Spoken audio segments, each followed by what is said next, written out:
আসসালামু আলাইকুম রহমতুল্লাহ। কেমন আছেন সবাই? আশা করি সবাই খুব ভালো আছেন। আহ, আজকে আপনাদের জন্য একটা ফেসবুক লাইভ এর বিষয়ে একটা আপডেট আসছে।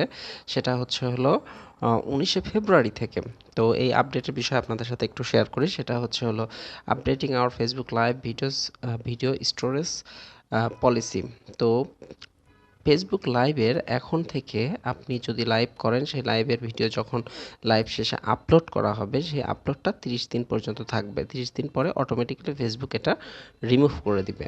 এটা 19শে ফেব্রুয়ারি থেকে অ্যাক্টিভ হবে। এবং দেখেন এখানে বলছে ফেসবুক মেটা বিজনেস, এটা ওরা ওরা বলছে people all over the world use Facebook live to share there experience with their communities in real time because most live video views occur within the first few weeks of broadcasting. We're updating how long live videos can be stored on Facebook.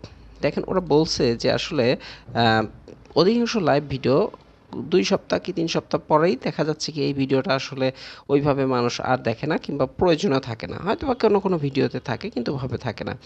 এই কারণে আমাদের তাদের ফেসবুকের যে storage, এটা আসলে অনেক বেশি ইউজ হচ্ছে, যে কারণে তারা চাচ্ছে যে 19শে ফেব্রুয়ারি থেকে এই কার্যকরটা হবে। এটা লাইভ ভিডিওটা 30 দিন পর্যন্ত থাকবে। তো তারপর অটোমেটিক্যালি এটা রিমুভ হয়ে যাবে। যদি আপনি প্রয়োজন মনে করেন যে এটা আপনার লাইভ ভিডিওটা প্রয়োজন, সেক্ষেত্রে আপনি লাইভ ভিডিওটা ডাউনলোড করতে পারবেন, এবং ডাউনলোড করার পর সেটা রিলস আকারে অথবা ভিডিও আকারে আপলোড করতে পারবেন, এবং সেটা তখন অনেক দিন পর্যন্ত থাকবে। এইটাই আপডেট ছিল ফেসবুক লাইভের ব্যাপারে।